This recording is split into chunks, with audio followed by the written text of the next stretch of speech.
¿Y con qué objeto? Con el objeto de modernizar.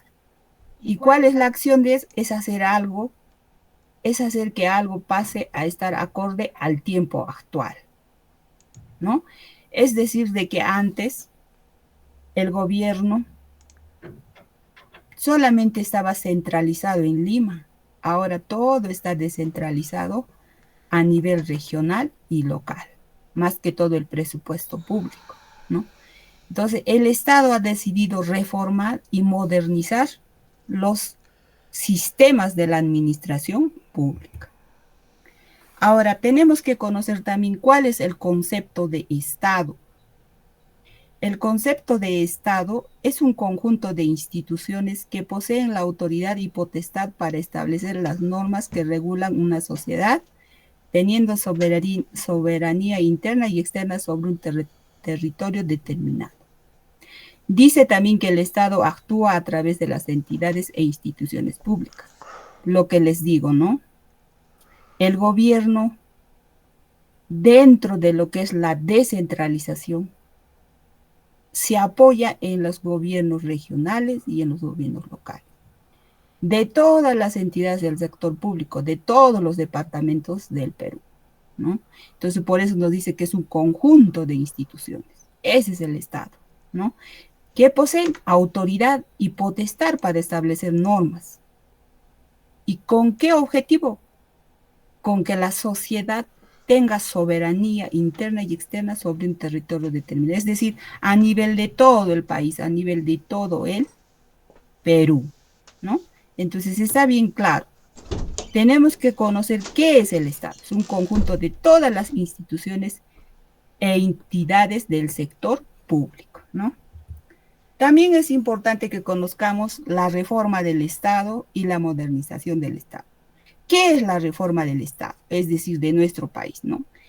Nos dice que es un conjunto de modificaciones en los ámbitos legal, institucional y operacional que permiten al Estado transformarse para adecuarse a una nueva realidad social, económica, política, cultural de la sociedad.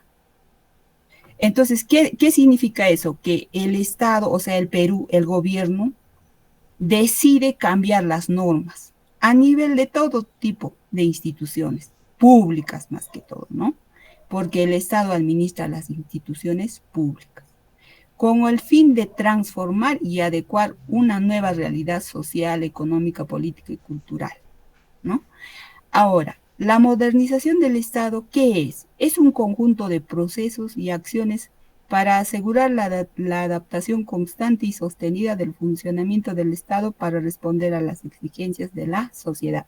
Entonces, como ustedes verán, como todo cambia en el Perú, como todo cambia en el Estado, entonces el Estado tiene que modernizarse, ¿no? Es decir, por ejemplo, un claro ejemplo, ¿no? De la realidad que a veces pasamos, ¿no? Nosotros de repente nacemos, nos educamos y tenemos un nivel de vida de repente, se podría decir, regular, ¿no? Pero cuando ya avanzamos, luchamos y salimos adelante, logramos trabajar, logramos primero educarnos, luego trabajar y continuamente nosotros tenemos que, de repente antes teníamos pues en el campo una casita, luego venimos a trabajar a la ciudad y tratamos de tener más bienes, yo qué sé, más nivel de vida y nos modernizamos comprándonos nuestro terrenito, nuestra casita en la ciudad. Podría ser, ¿no? En la capital, por ejemplo, ¿no? Entonces, eso busca el Estado, modernizar. Entonces, ¿para qué? Para poder nosotros ser más, tener más nivel de vida, ¿no? En el aspecto, por ejemplo, de atender varias necesidades en el sector educación, salud, y yo qué sé, infraestructura del Estado, ¿no? Entonces, eso sería el objetivo de la modernización del Estado, ¿no? Subir un nivel más, un peldaño más a nivel de toda la población de nuestro país, ¿no? Entonces, también tenemos que saber y conocer el concepto, la definición del Estado peruano. ¿Qué es el Estado peruano? El Estado peruano e indivisible, dice. Su gobierno es unitario, representativo y descentralizado, y se organiza según el principio de separación de poderes. ¿Eso dónde nos dice, no? Eso está definido y registrado en el artículo 43 de la Constitución Política del Perú del año 1993, ¿no? En donde nos dice que la estructura del Estado peruano comprende al poder legislativo, al poder judicial, poder ejecutivo, organismos constitucionales autónomos y ahora los gobiernos regionales y locales. Como les indicaba anteriormente, hace años, ¿no?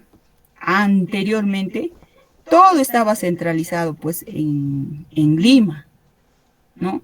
Y luego después se crea lo que son los gobiernos regionales y locales. Entonces, ¿a qué se llama eso? Es la descentralización de poderes, es la descentralización de la administración de los recursos públicos del Estado, ¿no? Entonces, con esta definición, ¿qué podemos decir? Que el Estado peruano somos todos nosotros, ¿no? Por eso decimos, ¿no? Nos dicen, tú trabajas para el Estado, claro, porque el Estado somos todos nosotros. Entonces nosotros nos debemos a la ciudadanía. Por decir, yo soy contador y trabajo en una entidad pública, yo voy a servir a la población, no a servirme. Entonces, trabajamos para el Estado. ¿Por qué? Porque los recursos son del Estado, ¿no? Eso es. Por eso dice que el Estado peruano es uno e indivisible, ¿no?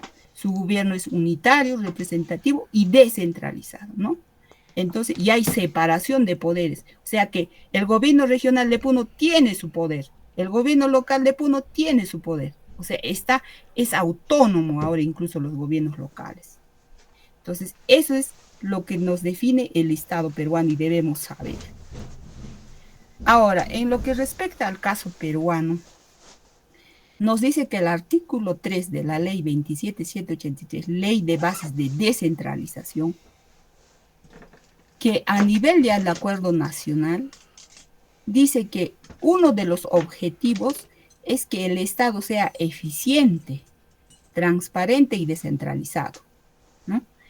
Y dice que también según el artículo 24, la política de Estado es la afirmación de un Estado eficiente y transparente. Entonces, lo que nos dice acá que es esta ley de bases de la descentralización, ¿qué busca?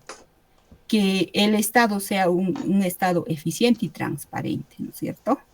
Entonces, a nivel de mandato legal, dice, según hay una ley que nos habla de la Ley Marco de Modernización de la Gestión del Estado. Esa ley número 27678, ¿con qué objetivo nace? Con el objetivo de que modernicemos el país, el Estado, ¿no?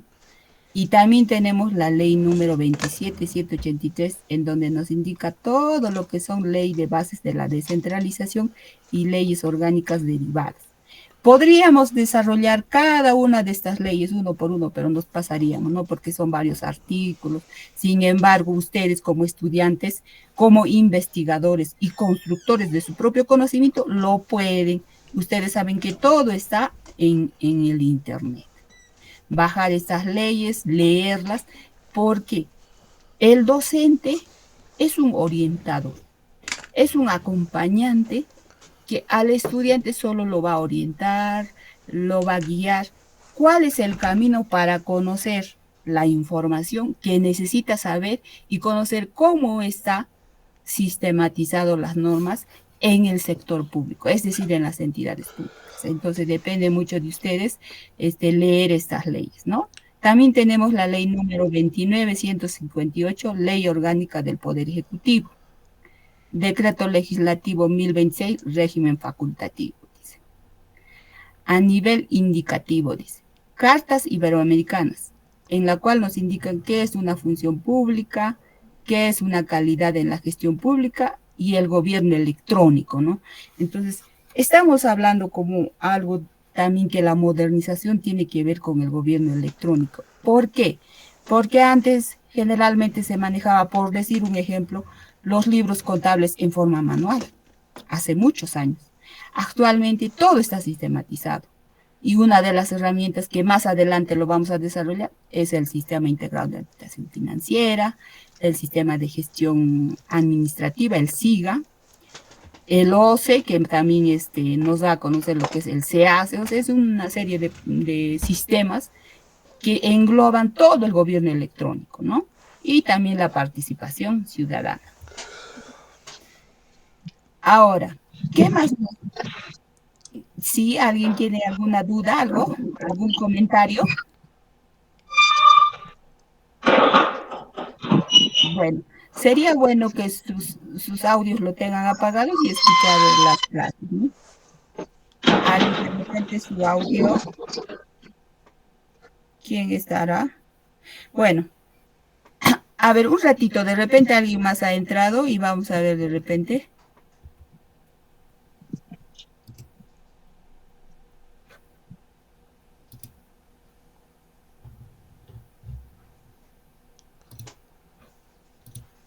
Ya está, ya estoy admitiendo a sus compañeros. Y bueno, seguimos con la exposición. ¿Me confirman si ven la presentación? Chicos. Sí, se observa. Ya. Ya. A ver, continuemos. Respecto a la modernización en el Perú, dice que mediante la ley número 27.658, en enero del 2002, se declara al Estado peruano en proceso de modernización con la finalidad de mejorar la gestión pública y construir un Estado democrático, descentralizado y al servicio del ciudadano, ¿no? Eso nos indica esta ley, marco de modernización de la gestión del Estado. ¿Qué opinan ustedes? Es muy importante, ¿no? Porque antes no era democrático, bueno, de repente esa parte seguimos todavía cojeando de la democracia, pero la descentralización sí se ha dado. En la actualidad sí está descentralizado los poderes.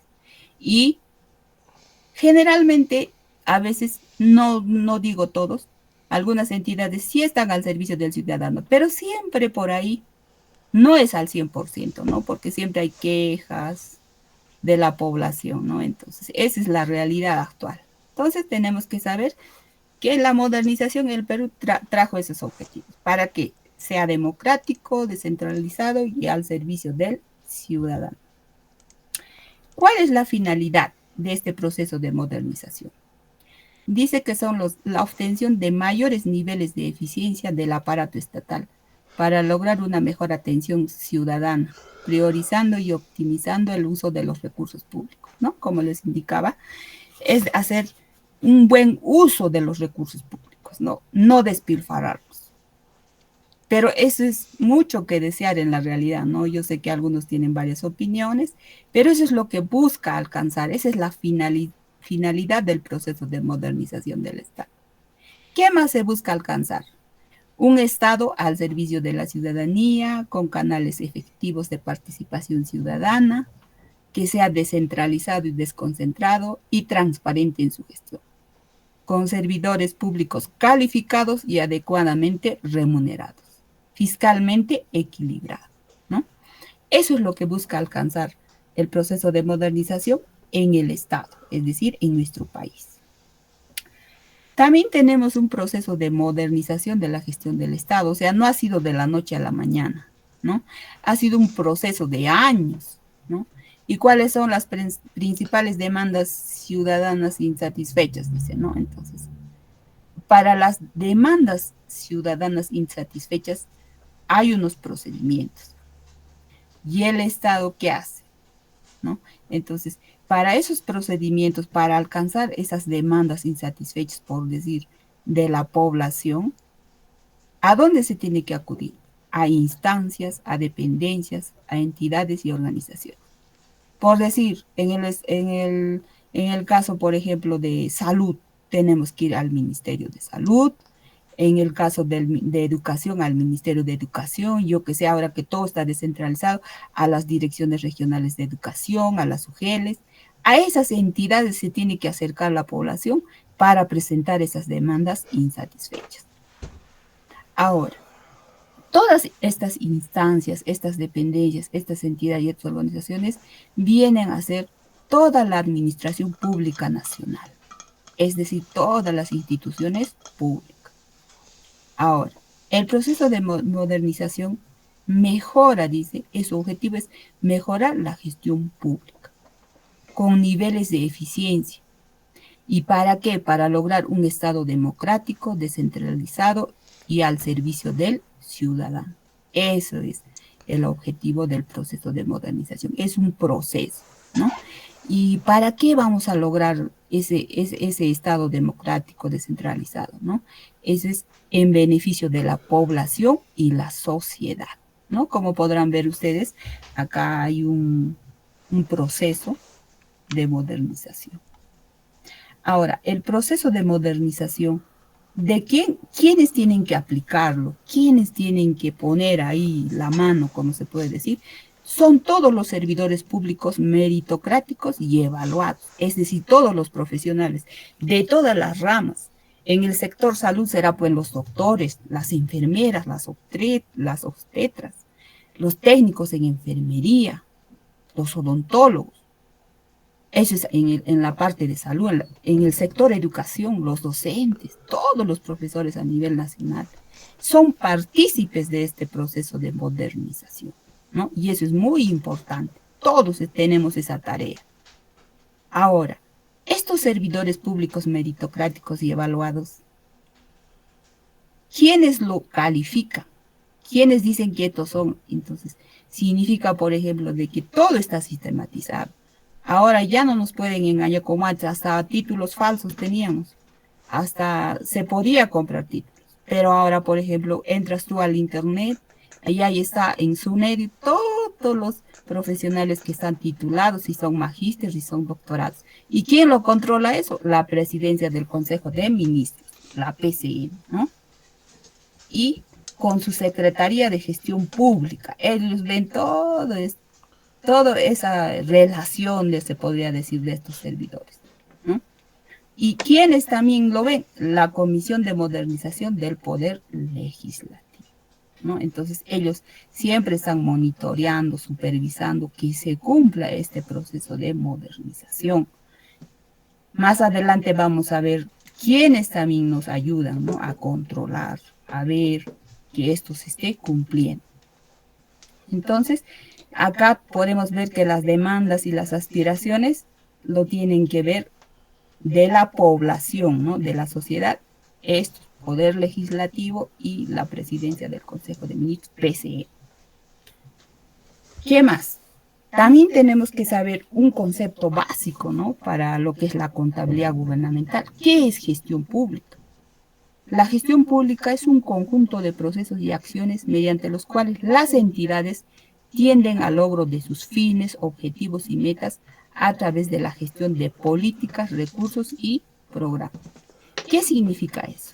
¿Qué significa gestionar públicamente? Es pues trabajar. ¿Quiénes hacen la gestión pública? Los servidores públicos.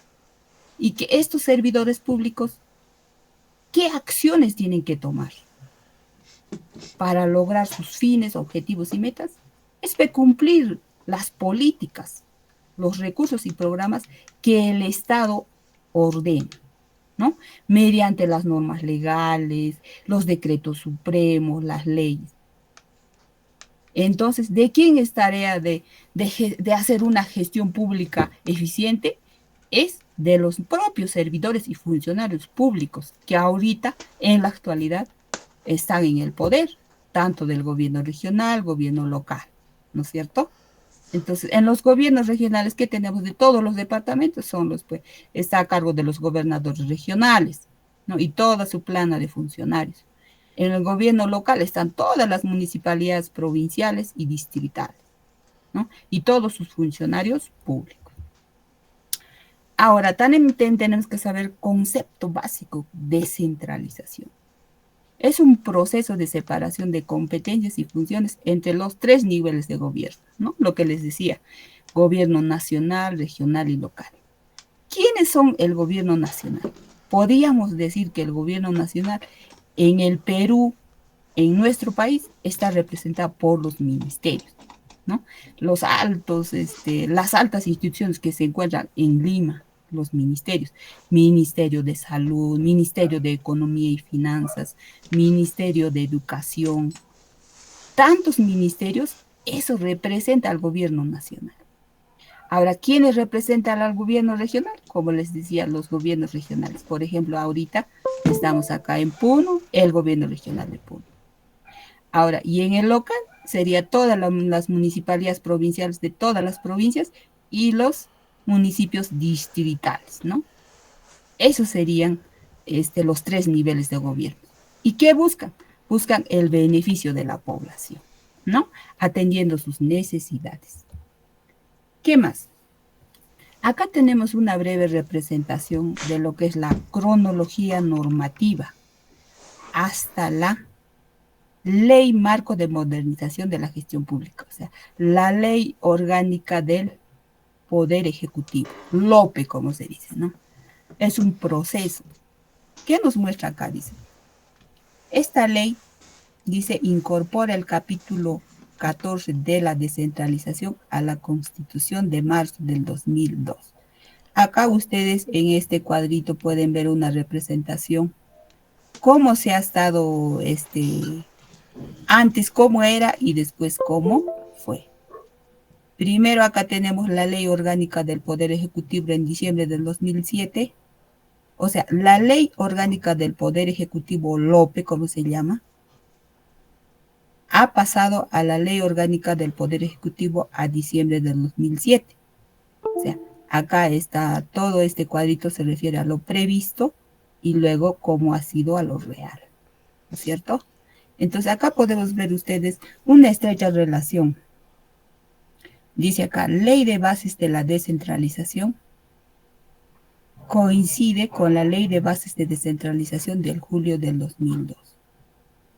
La Ley Orgánica del Poder Ejecutivo LOPE, su seguidilla sería la Ley Orgánica del Poder Ejecutivo del diciembre de 2007, que es el real. Ley Orgánica de Gobiernos Regionales pasa a lo que es real, o sea, la actualidad, Ley Orgánica de Gobiernos Regionales, noviembre del 2002. O sea, ha habido cambios, ¿no? O sea, la Ley Marco de Modernización de la Gestión del Estado, ha habido cambios de estas leyes a estas leyes. O sea, esto estaba previsto y ahora esto es real. Con respecto a la Ley Orgánica de Municipalidades, la Ley Orgánica de Municipalidades de mayo del 2003. Ley de Ordenamiento y Demarcación Territorial a la Ley de Orden y Demarcación Territorial del julio del 2002. Y la Ley de Incentivos para la Integración y Conformación de Regiones, también con la Ley Orgánica del Poder Ejecutivo a diciembre del 2007, ¿no? Entonces, esta es una cronología normativa hasta la LOPE, o sea, la Ley Orgánica del Poder Ejecutivo, ¿no? Entonces, esto es importante interpretarlo y conocerlo. Ahora, tenemos también un marco orientador de las demandas ciudadanas, individuales y colectivas, ¿no? Entonces, ¿quién nos ayuda a identificar? Es el Sistema Nacional de Planeamiento Estratégico. ¿Qué es este sistema, no? Tenemos ahí que este sistema, más adelante vamos a ver todos los sistemas administrativos, que es muy importante conocer también como base para que nosotros podamos entrar de llano a la contabilidad gubernamental, ¿no? Me ha parecido importante tocar estos temas. Por ejemplo, el Sistema Nacional de Planeamiento Estratégico, ¿cuál es su carta de servicios? ¿Cómo es su funcionamiento y su estructura? Actualmente se habla bastante del planeamiento estratégico en las entidades del sector público. Dice, su carta de servicios tiene que ver con los trámites. ¿Qué significa? Que los trámites deben ser atención directa. O sea, hay que dar la cara del Estado al ciudadano. Es decir, en una entidad pública tenemos que atender al ciudadano, ¿no? Y los servicios ciudadanos, ¿cuáles son los servicios a los ciudadanos? Son los servicios públicos colectivos, ¿no? O sea, por ejemplo, cuando nosotros vamos a pagar nuestra agua, nuestra luz, tenemos que Esos son unos servicios que nos prestan a nosotros como servicios públicos colectivos, ¿no? ¿Y qué se espera? Que sea esos servicios que sea con una mejora continua de calidad de servicios de acuerdo a las demandas y aspiraciones de la población, ¿no? Por eso, como ustedes se darán cuenta, que estos servicios tienen que ser de manera continua en forma de calidad de servicio, ¿no? Que nos presten buenos servicios de agua, desagüe, luz y todo lo que es de servicio público para la población. Ahora, este sistema, ¿cómo es su funcionamiento? Dice, está orientado a mejorar las reglas de juego, haciéndolas comunes, de ser posible, claras y transparentes, de ser posible, dice, ¿no? Entonces, tratar de alguna otra manera que esté orientado para que las reglas de juego para su funcionamiento de este sistema sean claras y transparentes. También nos indica que la producción de servicios basada en procesos y mecanismos de mejora sea continua, ¿no? Entonces, ¿y con qué objetivo? Con el mayor orden y mejor funcionamiento del Estado. Ese sería el objetivo. Que funcione en orden y mejor para la población. Estructura nos dice. ¿Cómo es su estructura de este sistema? O sea, ¿qué nos quiere decir? Que nosotros para poder proceder y atender a la población tenemos que tener planificación y en forma estratégica. No puede ser sin planeamiento, ¿no? Entonces, para lo cual su estructura sería la requerida para el funcionamiento del Estado democrático, descentralizado y servicio del ciudadano. Entidades ágiles y modernas con la necesaria capacidad de, acá debe decir, de la adecuación de cambios, ¿no? Entonces acá lo han puesto de para la adecuación, es de la adecuación de cambios, con el objetivo de la descentralización como un cambio de estructura más importante, ¿no? Y como verán ustedes acá, ¿qué resultados? Tenemos que tener demandas satisfechas, ¿no? Entonces, ¿y cómo sería acá? Tendríamos que hacer un control de fallos, porque nada es perfecto, ¿no? Como ustedes verán, siempre en un servicio va a haber fallos, pero debe haber ese control de fallos y poder rectificar y subsanar, ¿no? Entonces, también tenemos lo que es el sistema administrativo de gestión de recursos humanos, ¿no? Dentro del Sistema Nacional de Modernización de la Gestión Pública. ¿Qué nos dice? Nos dice que este sistema administrativo de gestión de recursos humanos tiene que ver la identificación de servicios, complicación de trámites, ventanilla única, mejor atención al ciudadano, compromisos de gestión, participación ciudadana. O sea, ¿quién tiene que monitorear? En una entidad pública, por ejemplo, en el EMSA-PUN, en el Electropun, que prestan servicios públicos, ¿quién tiene que supervisar que el ciudadano sea atendido sus demandas en forma satisfactoria? Es la Oficina de Recursos Humanos. Eso es lo que nos indica es este marco orientador. También nos dice que tiene competencias y sistemas funcionales y administrativos que responden a las demandas de la ciudadanía, ¿no? En forma ética, transparente, con participación ciudadana y adecuación de funciones a la descentralización, o sea, cumpliendo la ley orgánica del Poder Ejecutivo, ¿no? Lo que significa LOPE, ¿no? Grábense bien. LOPE significa la ley orgánica del Poder Ejecutivo. ¿Qué más dice? Con el objetivo de incorporar gobiernos regionales y locales, reordenamiento del Poder Ejecutivo, ministerios y sus entidades conformantes, ¿no? Conclusión. Viendo lo que es el Sistema Nacional de Modernización de la Gestión Pública, se puede rescatar que lo más importante es satisfacer las necesidades y demandas de la ciudadanía y la población en forma eficiente, ¿no? Para lo cual, uno de los instrumentos y las herramientas va a ser el Sistema Nacional de Planeamiento Estratégico y el Sistema Administrativo de Gestión de Recursos Humanos.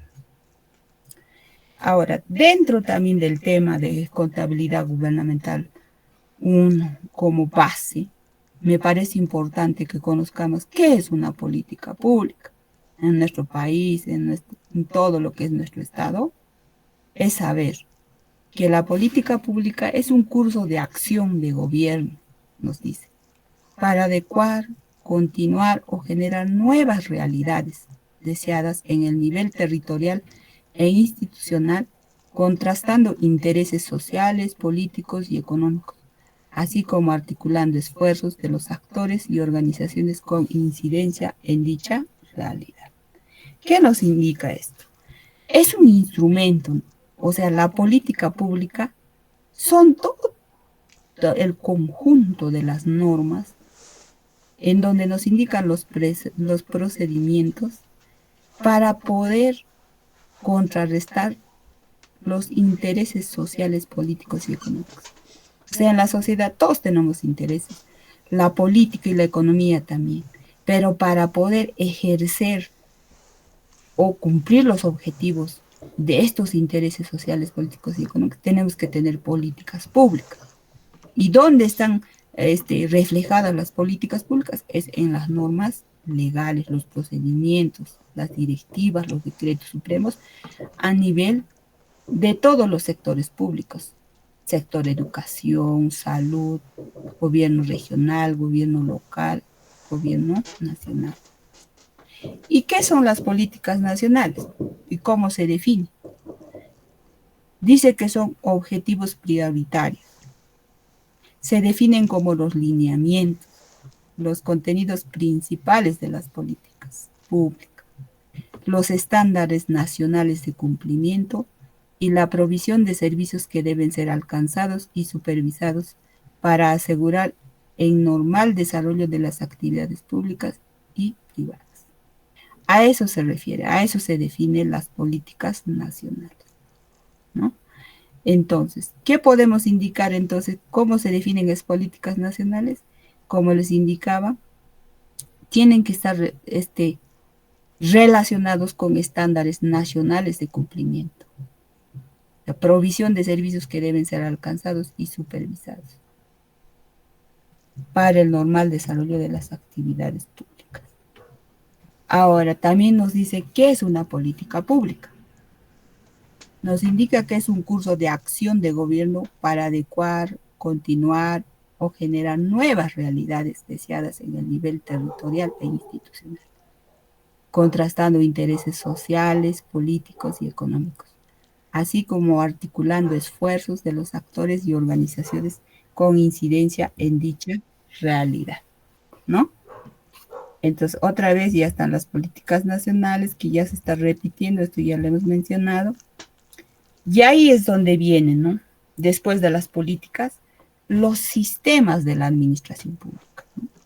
Es importante conocer qué son los sistemas de la administración pública.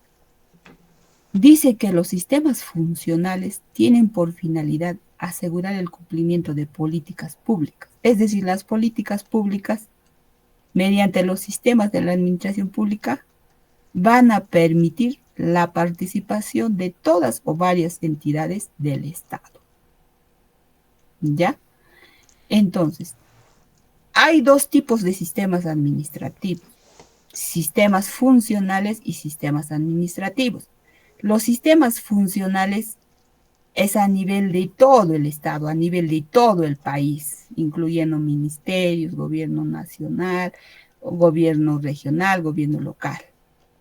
Y los sistemas administrativos, que no son funcionales, tienen por finalidad regular la utilización de los recursos de las entidades de la administración pública, promoviendo la eficacia y eficiencia en su uso. ¿Qué significa esto? Los sistemas funcionales es a nivel de todo el país, a nivel de todo el Estado. A diferencia de los sistemas administrativos se aplican o se encuentran dentro de una entidad pública. Por eso nos dice que acá dice, regula la utilización de los recursos en las entidades de la administración pública, es decir, en una municipalidad, en un gobierno local, en el gobierno regional. Pero en lo que es sistemas funcionales, eso ya es a nivel de todo el país, a nivel de todo el Estado, ¿no? Según el artículo 45 y 46 de la ley número 29.158. ¿Cuáles son esos sistemas administrativos de aplicación nacional, lo que yo les comento, ¿no? Y debemos conocer a nivel nacional? Tenemos primero el sistema gestión de recursos humanos. Ya ese sistema sería ese sistema administrativo. Luego tenemos el sistema de abastecimientos, el sistema de presupuesto, el sistema de tesorería, endeudamiento, contabilidad. Y justamente nosotros acá sí estamos, ¿no? Ahorita vamos a estudiar este sistema. Contabilidad gubernamental lo llamamos, ¿no? Entonces, ahorita estamos conociendo todos estos sistemas y vamos a poner énfasis en esta partecita. También vamos a conocer cada uno de estos sistemas, ¿no? Pero más en esta parte nos vamos a abocar. Luego tenemos el sistema de inversión pública, el planeamiento estratégico, la defensa judicial del Estado, control, modernización de la gestión pública, ¿no? Entonces, podemos observar acá que los sistemas administrativos de aplicación nacional son 11, ¿ya? Estos 11 sistemas a nivel nacional. Y ahora podemos desarrollar cada uno, ¿no? Entonces, y podemos decir que la administración financiera del sector público a nivel nacional son estos 11. Y tenemos que desarrollar uno por uno a qué se refiere cada sistema, qué objetivo tiene y cómo debemos interpretarlo y conocerlo, ¿no? Entonces, vayamos por el primer sistema de administración de gestión de recursos humanos. ¿Qué nos dice? El sistema administrativo de gestión de recursos humanos establece, desarrolla y ejecuta la política del Estado respecto del servicio civil a través del conjunto de normas, recursos, métodos, procedimientos y técnicas utilizadas por los entes públicos en la gestión de recursos humanos. ¿Qué quiere decir eso? Por ejemplo, a nivel nacional hay una entidad que se llama Servir actualmente, ¿no? Ustedes verán de repente en lo que es en las páginas web, las entidades públicas ahora todas sus convocatorias lo tienen que difundir a través de Servir, ¿no? Entonces, y esta entidad de Servir da a conocer cuáles van a ser los procedimientos para poder convocar y seleccionar personal para que trabajen en estas entidades públicas. O sea, las entidades públicas no pueden así por así nomás convocar o contratar personal. Tienen que ceñirse a las normas que da Servir. Entonces, ¿quién lo controla? ¿Quién monitorea ese procedimiento de contratación de personal a nivel nacional? Es el sistema administrativo de gestión de recursos humanos, ¿no? Por eso acá nos indica que es un conjunto de normas, ¿no? Recursos, métodos, procedimientos y técnicas utilizadas por las entidades públicas en la gestión de recursos humanos, es decir, en la contratación de personal. También es importante que conozcamos qué es el sistema administrativo de abastecimiento, ¿no? A nivel nacional. Dice que genera conjunto de procesos y actividades que deben desarrollar las entidades del Estado para contratar los bienes, servicios y obras necesarias para su funcionamiento, ¿no? Como ustedes de repente varios estudiantes ya han trabajado en logística o están trabajando en municipalidades, saben que, por decir, la oficina encargada de contratar los bienes y servicios es la oficina de abastecimientos, o en otras entidades la oficina o la unidad de logística, dicen, ¿no? En otras entidades se llama sistema de abastecimientos y control patrimonial, lo llaman, ¿no?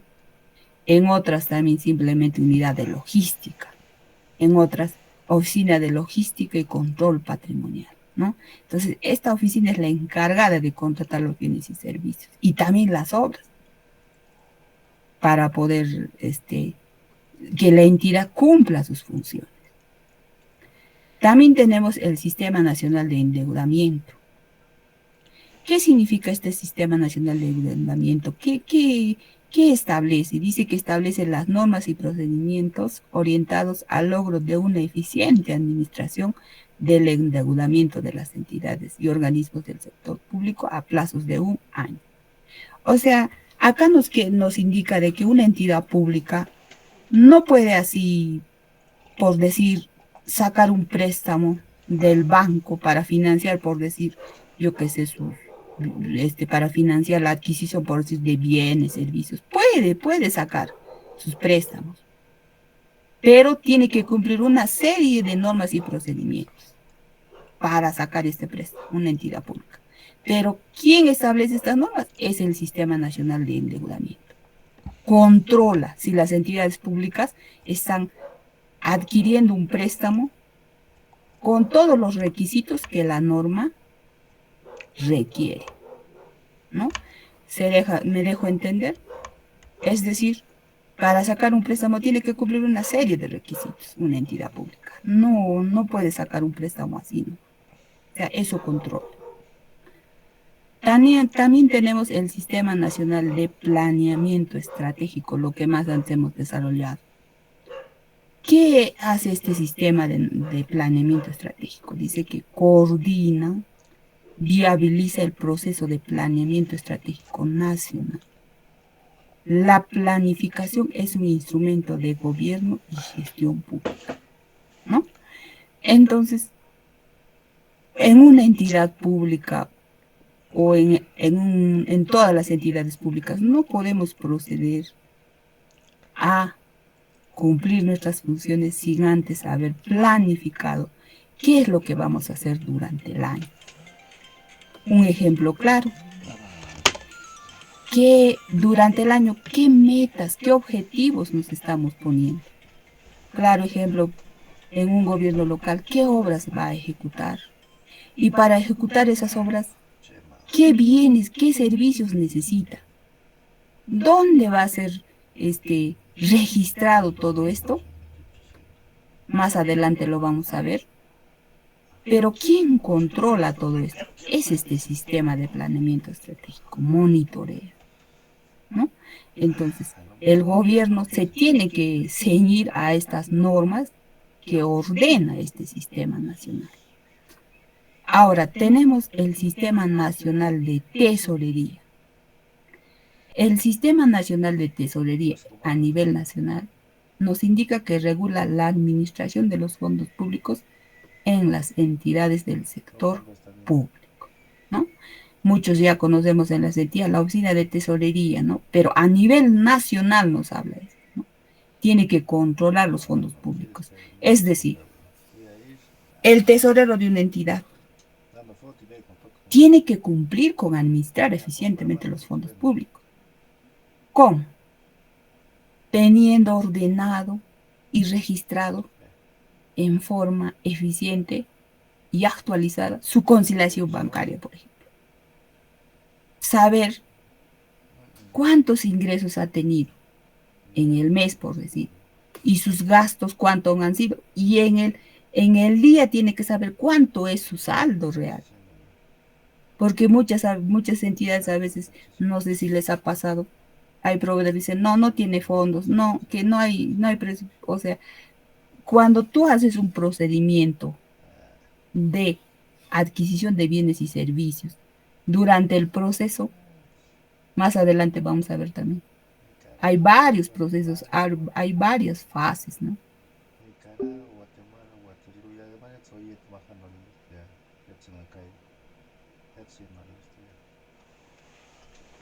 Ya está haciendo, ya además ya a la baby shower.